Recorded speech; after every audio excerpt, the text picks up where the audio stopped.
(4월달) 마지막 주 하나님 말씀 에베소서 2장입니다. 에베소서 2장 1절부터 22절까지 나와 있는 말씀 내용은 그 말씀 내용으로 볼 때 이방인들에게 대한 하나님의 은혜가 어떻게 임해 있는지, 하나님을 멀리 떠나 있던 이방인되었던 사람들, 약속의 자녀도 아니었던 그 사람들이 어떤 은혜를 입었는지 그런 내용이에요. 근데 오늘 나는 본문 말씀의 주제를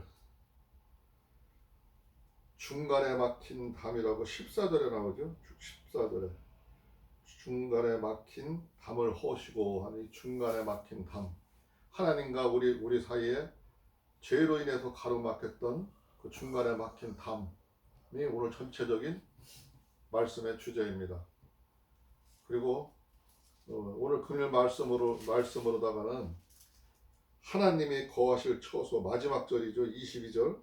22절에 보면은 너희도 성령 안에서 하나님의 거하실 처소가 되기 위하여 예수 안에서 함께 지어져 가느니라 그랬는데, 거기서 하나님이 거할 처소가 오늘 말씀의 주제입니다.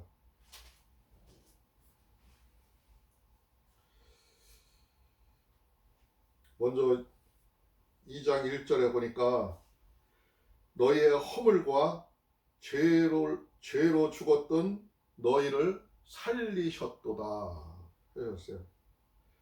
우리들이 허물과 죄로 죽었는데 너희들을 살리셨다. 그 살렸다는 그 얘기는 무슨 얘기냐면은, 우리가 선악과를 먹음으로 인해서 에덴 동산에서 쫓겨나가지고 우리는 죽을 수밖에 없고 영원히 구원을 받을 수 없는 그런 사람들이었죠. 죄인들이었죠. 근데 그 허물로 죽었던 우리를 살리셨대 하나님이. 2절에 보니까 그때 너희가 그 가운데서 행하여 세상 풍속을 쫓고 공중의 권세 잡은 자를 따랐으니 곧 지금 불순종의 아들들 가운데서 역사하는 영이라. 우리가 그 마귀 사탄이 꼬임에 우리가 넘어갔는데, 우리가 창세기에서 보면은 뱀이 우리를 꼬셨어요. 뱀이 꼬셨는데 뱀, 용, 사탄, 마귀들이죠. 다 똑같은 말이라 그랬죠. 근데 너희가 그 가운데서 행하여, 그의 말을 듣고 우리가 행하여 세상 풍속을 쫓고, 우리는 세상 풍속을, 그 전통적으로 내려가는 풍속을 자랑을 하면서 자랑스레 얘기하고 살아가고 있지만, 그 세상 사람들이 만들어가는 그 풍속을 쫓고 공중권세 잡은 자를 따랐으니, 공중권세 잡은 자, 마귀를 따랐다는 거죠. 지금으로 말하면 공중권세 잡은 사람이 이 나라의 대통령이 공중권세를 잡은 자예요. 근데 그 공중권세를 잡은 자가 하나님의 선한 마음으로, 하나님의 사랑으로 다스려 간다면은 괜찮은 일이지만, 그렇지 아니하고 자기의 자유나 찾고 자기의 이익만 찾고 남들은 착취하고 하는 그런 행동을 할 때는 그 마귀라고 보면 되는 거고 사탄이라고 보면 되는 거예요. 그런 불순종한 자들을 우리가 따라갔다는 거죠. 우리가 좀 분별력이 있어가지고 그런 거를 좀 헤아려 보고 선악과를 따먹지 말아야 되는데, 선악과를 따먹었듯이 오늘날 현 사회에서도 그런 사람들을 우리가 눈이 어두워서 가려내지를 못하고, 그런 마귀 짓을 하고 엉뚱한 짓을 하고 우리를 착취하고 갈취하고 우리를 억압하고 그러는 사람들을 우리가 뽑아서 세운 거예요. 그들은 모두가 불순종의 아들이고 거기서 역사하는 대장이라 이거죠. 전에는 우리도 그 가운데서 우리의 욕심을 따라 지내며 육체와 마음이 원하는 것을 하여 다른 이들과 같이 본질상 진노의 자녀였더니. 우리가 그런 사람들을 세고 그런 사람들한테 옳은 소리를 하지를 못하고 반기를 들지도 못하고 말도 못하고 내가 굽혀서 지내는 거는 내가 그냥 편안한 마음으로 나 편하고자 살아간 거지만 실제적으로는 용납을 하는 거고 그거를 시인을 하는 거예요. 그런 사람들이 그렇게 활개를 치고 앞장을 쓸 수 있게끔 만들어가는 거죠. 만들어가는 거기 때문에 우리가 뭐 사람한테 그렇게 뭐 죄를 지지 않아 우리가 뭔 죄를 졌냐 이렇게 얘기를 하지만 본질상 하나님이 보기에는 너희들도 진노의 자녀였다는 거죠. 하나님의 선함을 따라가는 게 아니라 마귀를 따라갔으니까 너희들도 이미 끊어진 진노의 자녀고 구제할 수 없는 그런 사람이었다는 거죠. 그런데 4절에 보니까 긍휼에 풍성한 하나님이, 여기서 긍휼이라는 거는 불쌍히 여기다 이런 뜻이에요. 불쌍히 여기다. 좀 안 되게 생각했다 이런 뜻이에요. 그렇게 긍휼에 풍성하신 하나님이 우리를 사랑하신 큰 사랑을 인하여 허물로 죽은 우리를 그리스도와 함께 살리셨고 너희가 은혜로 구원을 얻은 것이라. 우리가 이미 죄로 인해서 죄와 짝하고 죄와 함께 감으로 인해서 우리는 하나님과 멀어지고 끊어졌던 사람들인데 하나님께서 예수 그리스도, 하나님의 아들인 예수 그리스도를 이 땅에 직접 보내셔가지고 우리를 하나님의 은혜로 구원을 얻은 것이라 이거죠. 여기서 하나님의 은혜라는 거는, 은혜로 우리가 구원을 받았다는 거는, 은혜라는 거는 우리가 뭐 대가를 했으면은 대가에 대한 보답이지만 이 은혜라는 거는 거저 받았다는 뜻이에요. 거저. 하나님이 우리가 아무것도 한 행위가 없고 도저히 우리들의 행동 속에서는 하나님의 사랑이 보이지도 않았는데 불쌍히 생각하셔서 한 번 더 기회를 주기 위해서 우리가 그 예수 그리스도를 이 땅에 보내셔가지고 우리를 구원케 하셨다는 이야기입니다. 또 함께 일으키사 그리스도 예수 안에서 함께 하늘에 앉히니. 예수 그리스도가 너희들 눈에는 보기에 십자가에서 돌아가신 것 같지만 내가 부활을 시켜가지고 지금은 하나님 보좌 오른편에서 같이 계시다는 거예요. 그러면서 함께 우리들도 하늘에 앉혔다는 얘기가 하나님의 자녀를 삼으셨다는 거죠. 예수 그리스도를 통해서, 예수 그리스도가 십자가에서 돌아가심으로 인해서 우리 죄를 대신해 줌으로 인해서 우리가 다시 하나님의 자녀가 되는 권세를 얻었다 이 얘기입니다. 이는 그리스도 예수 안에서 우리에게 자비하심으로써 그 은혜의 지극히 풍성함을 오는 여러 세대에 나타내려 하십니다. 그 십자가 사건은 2000년 전에 있었던 일이죠. 2000년 전에 있었던 일인데 그 2000년 동안 여러 세대를 지나면서 우리들한테, 많은 사람들한테 구원의 길로 나올 수 있는 기회를 줬다 이거예요. 기회를. 예? 여러 세대에 나타내고 하나님의 그 풍성한 은혜를 계속 여러 세대에 나타냈고 그 은혜에서 너희가 그 은혜로 인하여 믿음으로 말미암아 구원을 얻었나니 이것이 너희에서 난 것이 아니요 하나님의 선물이라. 우리가 구원을 받은 것은 우리가 예수 그리스도가 이 땅에 우리들의 죄를 대속하러 오셔서 십자가에서 피 흘려주시고 죄를 대신 지고 가셨다는 것을 그 믿는 믿음으로 우리를 구원을 시켰다 이거죠. 구원을 시켰는데 그 믿음으로 구원을 시킨 거는 하나님의 선물이라 이거, 선물. 우리는 영원히 죽을 수밖에 없고 영원히 죄에서 벗어날 수 없고 마귀의 밥될 처지에 있었던 우리를 하나님의 자녀로 삼아 주신 것만 해도 어마어마한 큰 은혜인데, 예? 우리를 또 영원히 하나님과 함께 할 수 있는 그런 구원을 우리한테 주셨다는 거죠. 그거는 여기서 9절에서도 얘기했듯이, 예, 우리가 무엇을 잘해서, 우리가 뭐 이웃에게 뭐 봉사를 잘해서, 어떤 사람을 뭐 크게 사랑해서, 예? 누가 덕이 되는 행동을 해서 뭐 그런 게 아니라, 예? 그런 게 아니라 그냥 선물로 줬는데, 그냥 선물로 준 이유는 누구도 그것으로 인해서 자랑치 못하게 하기 위해서는, 자랑치 못하게 해서, 내가 뭐를 어떻게 해서 하나님이 나한테 축복하셨다, 내가 뭐를 어떻게 해서 하나님의 도움을 받았다. 사람들이 이런 자랑을 많이 하죠. 근데 자랑하는 거 하나님은 안 좋아하십니다. 안 좋아하시고 아무도 자랑치 못하게 해요. 그러니까 하나님이, 우리가 은혜로 받은 구원은 하나님의 은혜로 받은 것이며, 그런 빌미를 주지 않기 위해서 자랑치 못하게 하셨다는 거예요. 우리는 그의 만드신 바라 그리스도 예수 안에서 선한 일을 위하여 의심을 받은 자니, 이 일은 하나님의 전에 예비하사 우리로 그 가운데서 행하게 하려 하심이라. 하나님이 우리를 그런 은혜를 베풀고 우리를 하나님이 또 이렇게 만들으셨던 거는, 그 예수 그리스도를 통해서, 예? 우리가 예수 그리스도와 함께하면서 선한 일,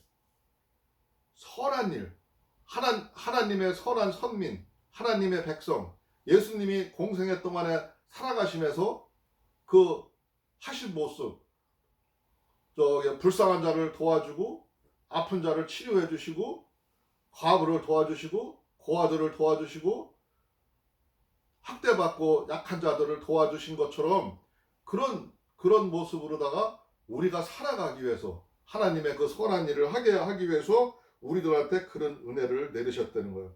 그냥 맹목적으로 아무 뜻도 없이 무조건 준 게 아니라, 예? 그런 일을 이루기 위해서, 예? 우리들한테 그런 은혜를 베풀었다는 거예요. 근데 그 모든 거는 하나님이 전에 미리 계획을 하시고 예비를 하셨다는 거죠. 그리고 우리가 그 일을 충실히 하기를 바라신다는 거예요. 그러므로 생각하라. 11절입니다. 그러므로 생각하라. 너희는 그때 육체로 이방인이요 손으로 육체를 행한 할례당이라 칭하는 자들에게 무할례당이라 칭함을 받는 자들이라. 그러니까 옛날에 하나님의 진짜 백성들은, 이스라엘 백성, 하나님이 선택하신 야곱과 이삭과 아브라함에게 약속하셨던 그 약속의 자녀, 그들이 원래가 하나님이 선택한 선민이었었는데, 그들 할례 받은 그들로부터, 하나님 백성이라고 자청하던 그들로부터 우리는 무시당하고 사람 취급도 못 받던 사람들이라 이거죠. 칭함을 받는 자들이라. 그때 너희는 그리스도밖에 있었고 이스라엘 나라밖에 사람이라. 약속의 언약들에 대하여 외인이요 세상에서 소망이 없고 하나님도 없는 자이더니 그랬죠. 그저 이스라엘 사람들한테만 그렇게 우리가 박대를 받고 이방인을 취급하고 별거 아닌 사람으로 취급을 받은 것뿐만 아니라, 예?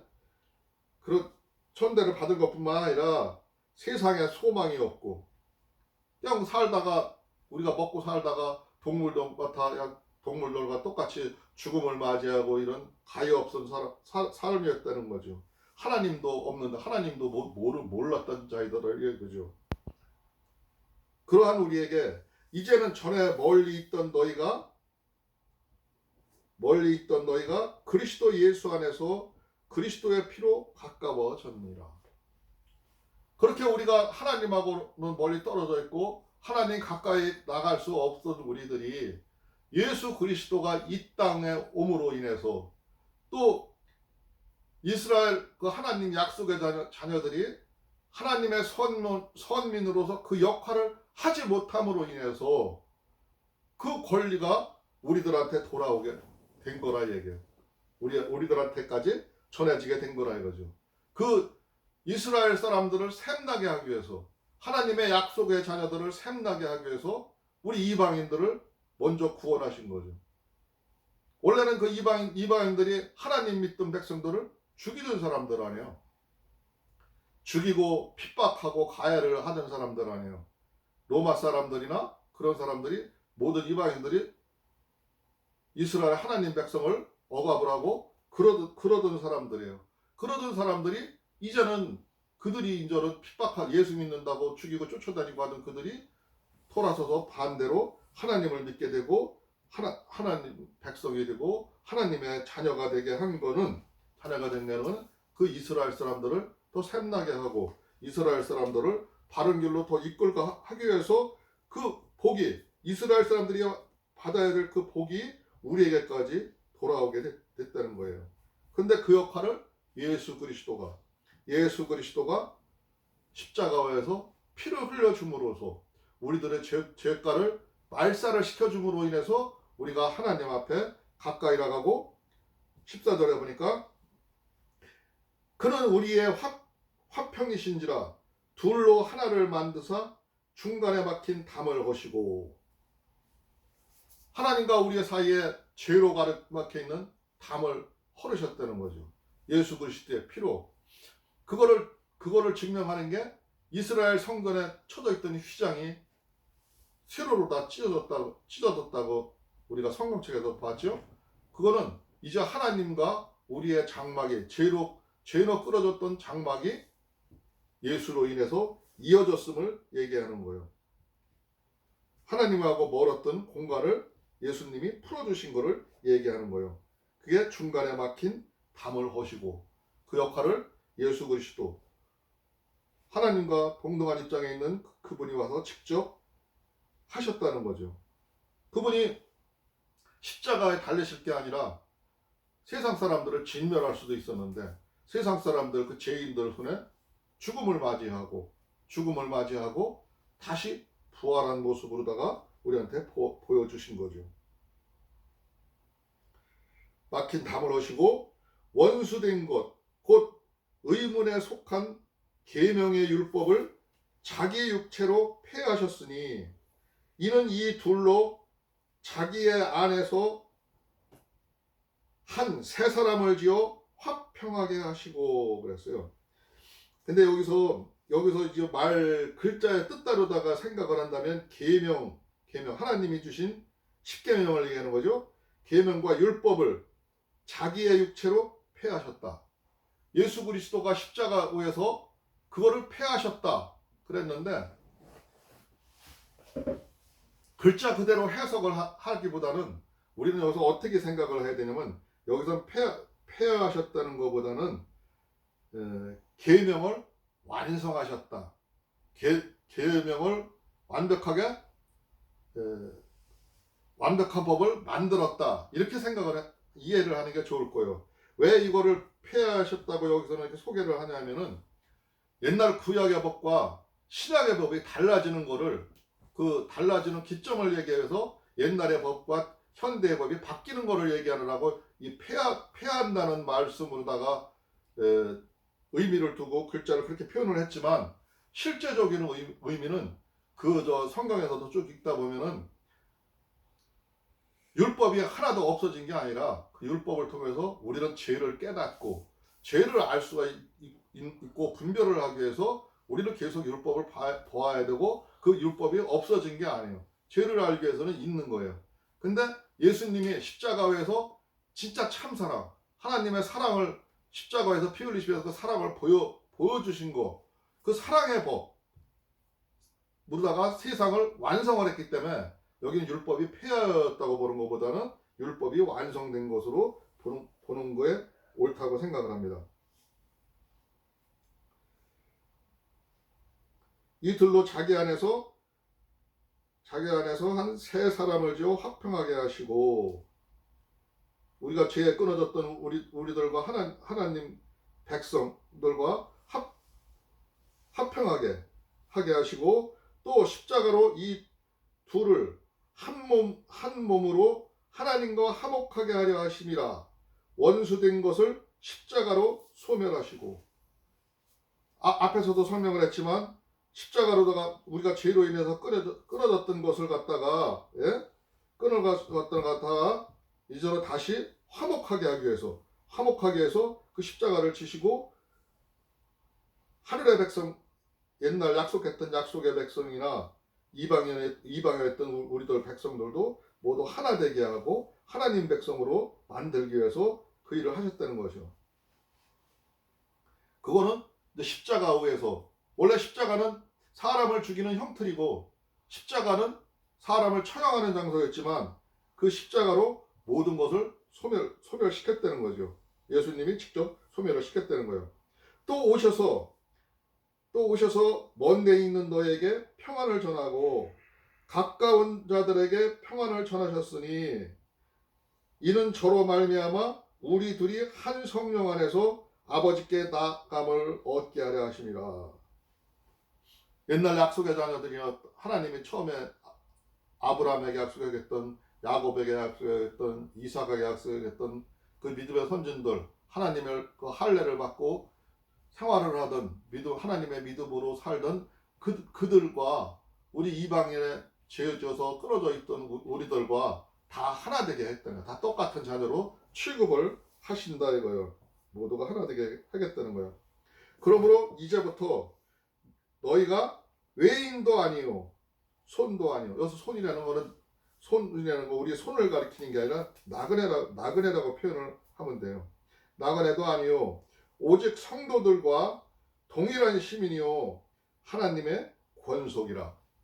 성도들, 하나님의 성스러운 백성들을 갖다가 우리는 성도라고 표현을 하죠. 우리는 모두가 그들과 동등한 시민이고 하나님의 권속, 하나님의 약속으로 유업을 받는 하나님의 속해 있는 우리 모든 백성이라 이거죠. 그러니까 우리들은 이제 자신감을 가지고 하나님 안에서 모두가 하나 됐으니까 옛날에 뭐 할례를 받고 옛날에 말씀을 지키고 뭐 하던 그 옛날 자꾸 생각하지 말고 이제는 모두가 하나님 안에서, 우리는 이 세상에 있는 모든 사람들은 다 하나 되었으니까 하나님의 은혜로 하나님의 소원을 이루면서 하나님 시민답게 하나님 그 유업을 받은 그 권속답게 이제 살아가라 이런 얘기죠. 너희는 사도들과 선지자들의 터위의 세우심을 입은 자라 그리스도 예수께서 친히 모퉁이 돌이 되셨느니라. 사도들 열두 제자를 얘기하는 거죠. 가룟 유다는 자기가 죽어서 목숨을 버리고 떨어져 나갔고, 옛날에 또 새로 세운 제자가 하나 있었어요. 바울 사도까지도 하는 이야기죠. 사도들과 선지자들로부터 위에 세우심을 입은 자라. 그들이 옛날에 그들이 말씀을 전하면서 예수 그리스도의 말씀을 전하면서 2000년 동안 지금 살아오면서 살아온 믿음의 선진들, 수많은 사람들이 있죠. 우리 뭐 나라에도 보면 역사에도 뭐 손양원 목사님 같은 분도 있고, 많은 분들이 순교를 당한 사람 있고, 예수님을 말씀을 전하다가 돌아가신 분들이 많이 있죠. 그렇게 있듯이 그런 믿음의 선진들 위에 우리들이 그 터 위에 세워졌다는 거예요. 그냥 우리가 하늘에서 뚝 떨어져서 나온 게 아니라 수천 년을 살아오면서 믿음의 선진들이 피 흘려준 그 터 위에 우리들이 얹혀진 거라 이거죠. 그러니까 너희들의 현실의 삶만 바라보는 게 아니라 옛날 살았던 사람들의 삶 속에서 그들의 터가 어땠는지를 우리가 돌아볼 수 있는 그런 마음도 있어야 되는 거죠. 볼 수 있는 눈이 있어야 된다는 거죠. 그 후에 우리를 세웠는데 또 그리고 예수께서 친히 모퉁이 돌이 되셨느니라. 하나님의 아들인 그 인물을 십자가의 사명을 받고 이 땅에 와서 모퉁이 돌이 되신 거 하셨다는 것은 죽음의 길을 가시고 저 죽음을 통해서 그걸 극복을 하고 사람들한테 부활의 모습을 보여줘가면서 우리들이 이제 예수 그리스도로 통해서 우리가 모든 게 연결이 된다는 거죠. 모든 게 연결이 되고 이어진다는 뜻이에요. 모퉁이돌 하면은 우리 말로 하면은 교회의 머릿돌, 집에 어떤 그 중심이 되는 그 머릿돌을 얘기하는 거예요. 예수 그리스도가 우리의 머리고 우리의 몸이고 예수 그리스도가 우리의 성전이고, 우리가 예수 그리스도를 믿는 우리들도 하나님의 성전이고, 꼭 교회만 성전이 아니라 지금 우리가 여기 함께하는 우리들 모든 가슴 속에 하나님의 성전인 거예요. 예수 그리스도로 인해서 모든 게 통해지는 거예요. 이어지는 거예요. 그래서 그 얘기를 하는 거예요. 그의 안에서 건물마다 서로 연결하여 주 안에서 성전이 되어가고, 주 안에서 성전이 되어가고, 너희도 성령 안에서 하나님의 거하실 처소가 되기 위하여 예수 안에서 함께 지어져 가느니라. 우리가 이렇게 말씀을 듣고 예배를 보고 하나님의 말씀을 보는 이것이, 우리가 하나님의 말씀을 받아들이고 하나님의 말씀을 믿는 그 순간 우리들의 마음은 조금 전에도 얘기했지만 성전이라 했죠. 성전이고 하나님 은혜 아래서 살게 되면은 이제 하나님의 선민이 되는 거고, 모두가 연결돼 가기 때문에 이제는 하나님도 우리 마음속에 와서 거하실 수가 있다는 거죠. 오늘의 주제 말씀이랬죠. 하나님이 저 우주의 하늘에서만 있는 게 아니라 말씀으로 인해서, 하나님의 말씀으로 인해서 이 예배를 통해서 우리들의 가슴에, 우리들의 마음에 와서 거처를 하신다는 거예요. 그래서 거하실 처소, 오늘 말씀의 주제였습니다. 우리는 나 자신만 바라보고 육체적인 삶만 바라보고 나의 행동과 나의 생각만 하는 게 아니라 나의 마음속에 계시는 하나님을 항상 잊지를 말아야 되는 거예요. 어디 가서 어떠한 일을 당할지라도, 어떠한 삶을 살지라도 마음속에서 하나님이 나와 함께 하시지, 하나님이 지금 내 마음에 거하시지. 누구와 다툼이 있더라도, 누구하고 분쟁을 하더라도 항상 하나님을 먼저 생각하고 하나님한테 지혜를 구하고 하나님한테 은혜를 구하고 할 때 우리가 그게 하나님의 백성이고 하나님의 자녀답게 사는 겁니다. 자녀라는 것은 부모의 뜻을 따라가고 부모의 의지를 받들고 살아가는 게 자녀이듯이, 우리는 하나님의 자녀라는 것은 하나님과 아무 상관이 없는데, 하나님의 아무 말도 듣지 않는데 지멋대로 행동하는데, 내 마음대로 행동하는데, 내 하고 싶은 대로 하는데, 그걸 하나님의 자녀라고 할 수가 없는 거예요. 하나님의 자녀는 하나님의 소리를 들을 수가 있어야 돼요. 하나님의 소리를 우리가 마음속으로 듣고 기도하면서 그 하나님과 함께 해가지고 사회생활 속에서 하나하나 해결을 해나갔을 때, 어떤 일을 성과를 이루어갔을 때, 내가 체험 속에서 하나님이 오늘도 나와 함께 하셨구나, 오늘도 나와 같이 역사를 이루어 가시고 있구나, 내가 세상 이야기를 하나님의 성경을 지금 써가고 있구나, 내가 오늘 삶이 진짜 하나님의 삶대로 바로 살았구나 하면서 자부심을 느낄 수가 있는 거예요. 그러니까 잊지를 말고 살아야 된다는 거죠. 오늘 말씀 하나님의 거하실 처소에 대해서 말씀 여기까지 보도록 하겠습니다. 잠깐 기도하겠습니다. 주여, 고맙고 감사하신 우리 주 하나님 아버지, 감사합니다. 오늘도 우리가 예배를 통해서 하나님의 우리들의 마음속에 거하시는 것을 보았습니다. 하나님 아버지께서 편안한 마음으로 우리들과 소통할 수 있고 하나님과 함께 할 수 있도록 주께서 이 시간도 역사해 주시고 우리들의 마음을 주관하여 주시옵소서. 우리가 때로는 욕심에 의하여 세상 바라보고 육체 따라갈 때가 너무나 있습니다. 그러나 하나님 아버지, 그때마다 우리를 붙잡아 주시고 하나님 말씀이 기억나게 하여 주시옵시고, 하나님이 기억나게 주셔서 우리들이 바른 길을 갈 수 있도록 주께서 역사하여 주시옵소서. 지금 세상이 많이 혼탁한 가운데 있습니다. 그러나 하나님 아버지요, 우리들이 관망만 하고 바라만 볼 것이 아니라 작은 것 하나라도 내가 실천하고 하나님의 은혜를 찾아서 하나님과 함께 이루어갈 수 있도록 주께서 역사하여 주시옵소서. 우리 하나님께서 항상 불꽃 같은 눈동자로 지켜주시며 우리들의 마음을 주관하여 주시는 줄을 믿습니다. 하나님 나라 가는 그날까지 지켜주시옵시고 하나님 은혜가 함께하기를 간절히 바랍니다. 바랍니다. 오늘도 우리의 구주 예수 그리스도 이름으로 감사하며 기도드리옵나이다. 아멘. 찬송가 179장 부르고 주님 가르치기로 마치겠습니다.